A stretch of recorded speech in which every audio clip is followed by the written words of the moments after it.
आसिफ अली जरदारी साहब सदर मुमलिकत जो एक सालाना खिताब होता है वो करने के लिए वो तशरीफ़ लेकर आए।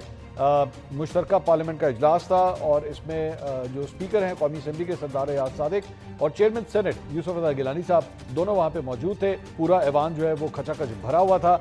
आसिफ अली जरदारी साहब ने आके मोहतरमा बेनज़ीर भुट्टो की तस्वीर वहाँ पे रखी और उसके बाद अपने खिताब का आगाज़ किया। 3:17 के ऊपर इस खिताब का आगाज़ हुआ। अभी उन्होंने बिल्कुल अपना मतलब पहला जुमला भी बोला ही था कि अपोजिशन की जानिब से जो है वो उस वक्त एहतजाज शुरू हो गया जब सरदार एजाज सादिक साहब ने जो है वो आसिफ अली जरदारी साहब को दावत दी बुलाने के लिए, और वहीं से एहतजाज का सिलसिला स्टार्ट हो गया। जो हमारे अपोजिशन लीडर हैं उमर अयूब साहब, उनकी जानिब से जो है इसके ऊपर एहतजाज का आगाज़ किया गया और उसके साथ ही तमाम अपोजिशन के बेंचेस की जानिब से जो है ये एहतजाज शुरू हो गया, जिसमें मुख्तलिफ किस्म के नारे थे।